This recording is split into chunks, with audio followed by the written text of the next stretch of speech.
One, two, three! Di kailangang sumigaw ang ganda mo. Tahimik pero dama ng mundo.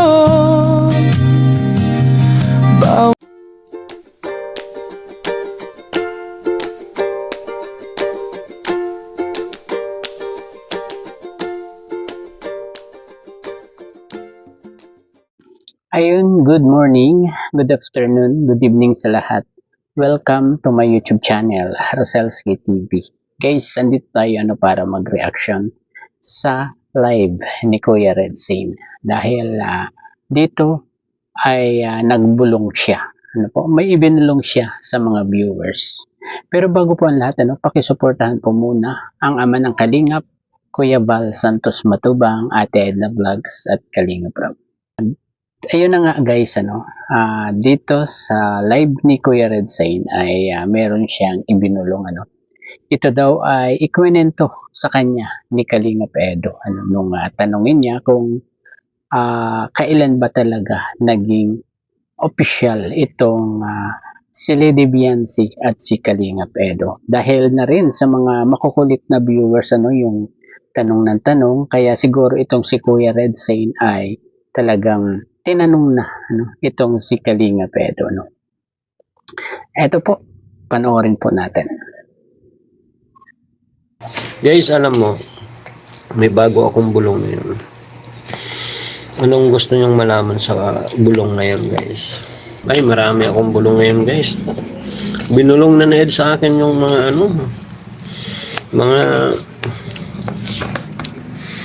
mga nangyari nila. 10 inch ka lang doon. Malaking hadlang. Ang binulong sa akin ni Ed, confirm daw. Guys, confirm ang hindi ako nagkamali. Saka hindi din nagsisinungaling si Biancy. Totoo. Totoo ang lahat. Totoo ang lahat, guys. Sinabi mo na confirm confirm na yan.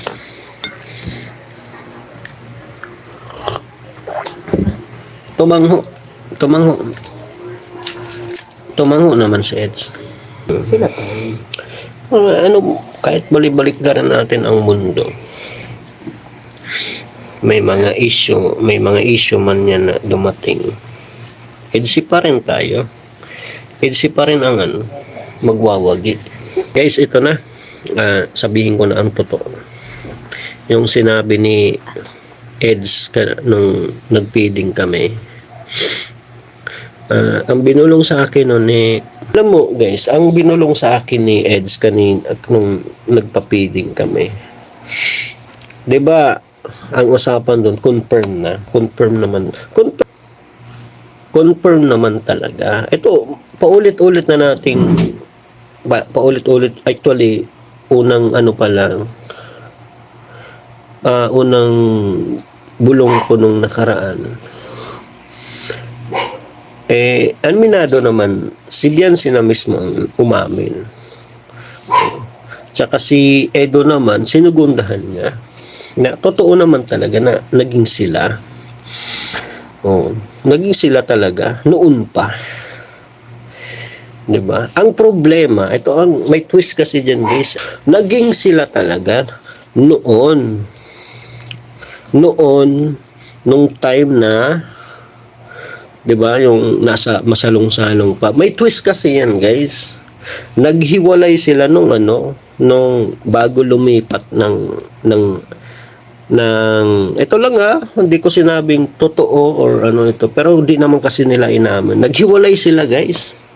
May twist pala doon, naghiwalay sila talaga. Totoo. Pero nagkabalikan nung pumunta sila ng sila pa rin ba hanggang wag kang magmadali. Kinikwento ko, ikaw na lang kayo magkwento dito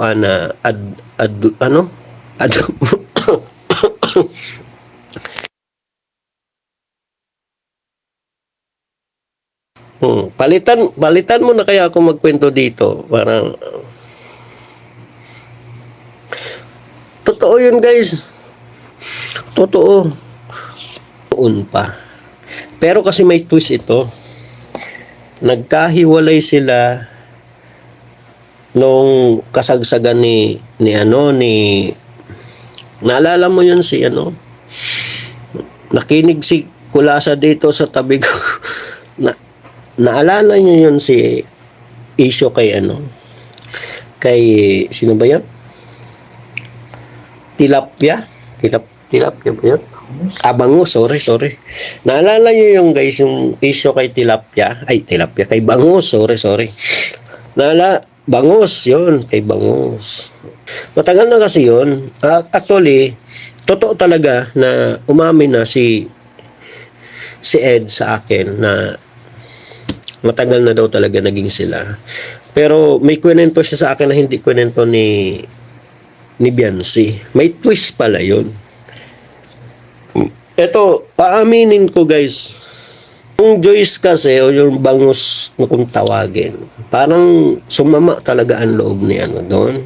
Kasi nga, siyempre, sa mga issue, naging daw talaga si noon, si wife, naging parang sobrang mailap daw sa kanya, lagi daw siyang inaaway, lagi daw siyang tinitignan ng masama or nagagalit daw sa kasi silos na silos daw talaga doon si anong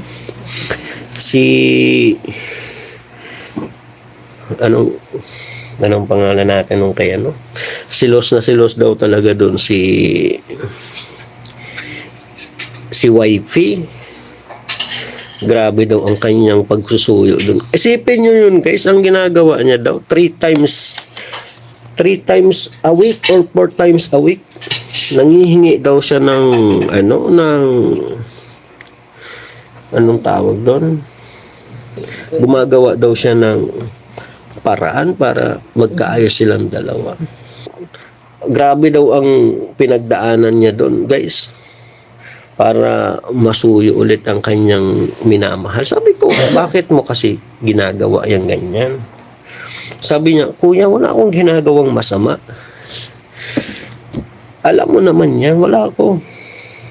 Tsaka wala akong dapat ipaliwanag sa mga viewers kasi alam ko sa sarili ko na wala akong ginagawang masama. Oh. Diba? Sabi niya, wag ka na mag-explain dyan, kuya. Ako. Basta yung importante, mahalaga. Oh. Basher, ngayon baga wala na. Si Bangus wala na. Oh, ganun lang din ang mangyayari kay Oh, di ba? September pa lang nagbalikan na sila.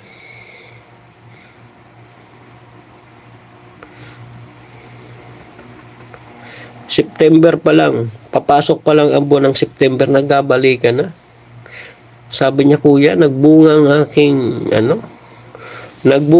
aking pagtsatsaga. True, ang importante ay mahalaga.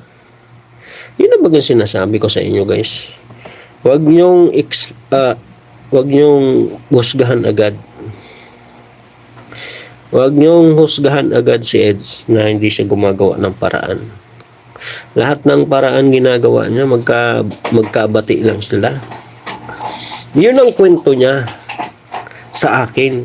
At ayun guys, ikwento ni Kuya Red Zane, na talagang nagkwento itong si Kalingap Edo sa kanya na talagang matagal na palang naging sila ni Lady Biancy, hindi natin alam na talagang matagal na pala silang nagkakaunawaan, pero medyo nagkaroon pala yan ng problema,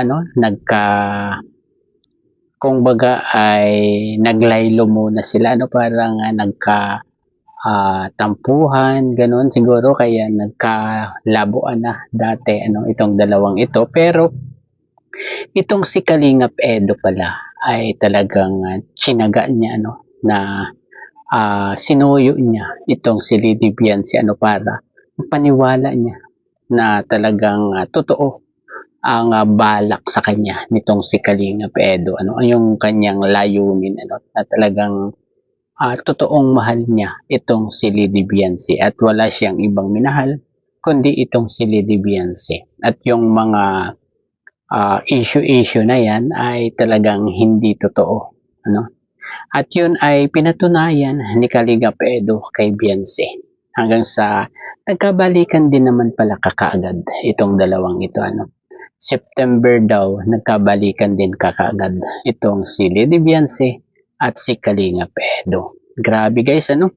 Grabe ang istorya nitong ating EDSI, ano.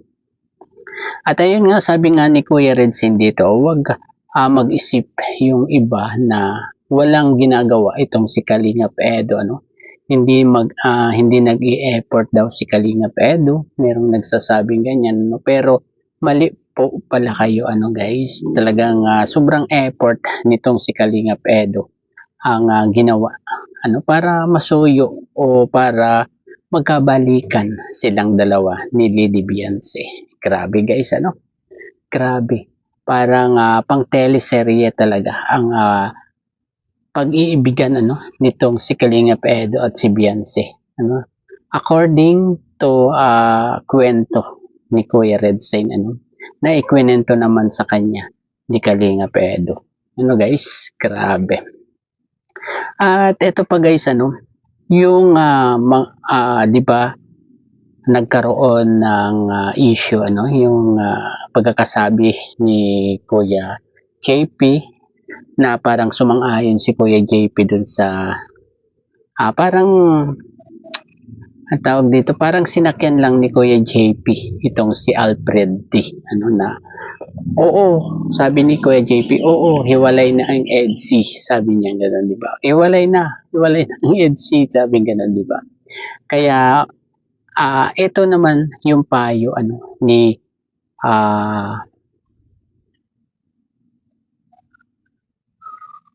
at dito naman tayo guys, ano, sa issue tungkol sa hiwalay na raw ang EDSI, ano po.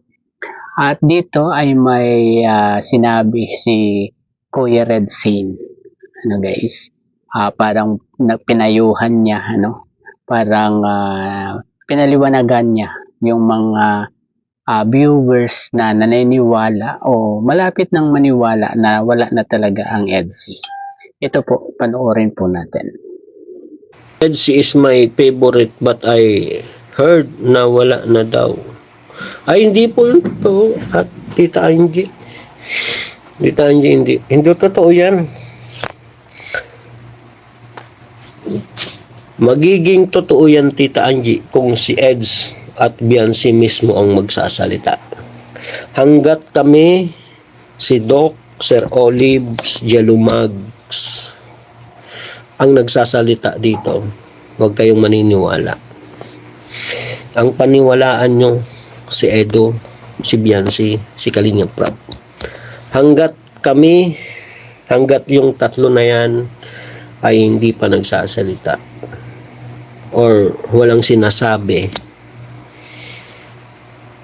huwag kayong maniwala. So kami, wala pa kaming binabanggit na hiwalay na ang EDSI or mawawala na ang EDSI. Kasi yun yung alam namin. Hindi man kayo naniniwala sa amin, kay Dr. Love, sa akin, kay Jello Mugs, kay Sir Olives. Maniwala kayo pag si Kalingap Prab, Edo at Biancy ang magsalita. Pero ngayon, nagsasalita kami about sa aming mga sinusuportahan. Diba? Kung ano man ang mga nararamdaman or di may nagdadaanan, pagsubok ng EDSI, ni Edo, o ni Biancy, hindi namin sakop yun, guys. Hindi namin alam kung ano ang totoo at hindi. Yun lang yung mapapaliwanag ko sa inyo. Pero hanggat nandito kami ng Timbulong, handa kaming ipagtanggol sila, maging si Edo man at Biancy. Diba? Hanggat wala pang sinasabi si Kalingap Prab, si Edo, si Biancy. Diba? na wala na ang EDSI, patuloy pa rin kaming magsusuporta sa kanila sa love team. Kung ano man yung nasimula namin noon pa man, kami pandalawa lang ni Dr. Love, ako, kami dalawa lang. Kung ano man yung naumpisahan namin noon, pagpapatuloy namin yun hanggang ngayon. Hanggat wala pang binibitawan or wala pang sinasabi si Kalinga Prab, si Edo or si Biancy na wala na ang EDSI, patuloy pa rin kami magsusuporta sa kanila. Kasi kami hindi naman namin alam kung ano talaga. At ayun guys, grabe itong sinabi ni Kuya Red Sane dito, sa pahuli ng kanyang live na ito, na hanggat pag may napakinig sila ng kung ano-anong balita na issue ay huwag maniwala. Kung may makapakinggan sila na hiwalay na ang EDSI, nawala na ang EDSI, ay huwag pong maniwala. Ang paniwalaan daw lamang ay itong si Kalinga Prab, si Kalinga Edo at si Biancy. Guys, totoo naman na talagang sila lang yung makakapagsabi kung ano ang totoo. Diba guys? Yung iba kasi ay masyadong naniniwala kakaagad sa mga sabi-sabi, diba guys? Sa mga naririnig nila, sa mga nababasa nila, lalong-lalo na sa FB. Diyan napakarami ng mga negative at mga fake news na nangyayari. Diba guys? Kaya ayun, talagang napakinggan natin yung mga sinabi ni Kuya Red Sane dito na talagang totoo naman yun.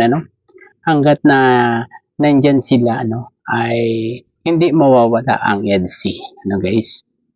At nagko-content sila ng ganyan para na rin sa EDSI, para na rin sa mga viewers na mapaniwala nila guys, na hindi totoo yung mga kumalat na hiwalay na ang EDSI at wala na ang EDSI. Diba guys? Ayun, siguro hanggang dito na lamang po ang ating konting pagre-reaction diyan sa naging live ni Kuya Red Sane nung isang gabi. Guys? Sana po ay magkasundo-sundo na ang lahat ng mga nakapaligid sa EDSI. Guys? Dahil ayan ang kaayaw talaga ni Kalinga Prab, yung masyadong maingay. Okay lang na maging maingay, na ay for the good lang, hindi yung ganyang awayan, di ba? At pangit nga naman yung ganyan na nag-aaway nasa isang community lang, di ba guys? Ayun, hanggang dito na lamang po ang ating konting pagre-reaction dito. Hanggang sa muli pong pag-vlog or pagre-reaction. Bye-bye. God bless po sa lahat. Peace.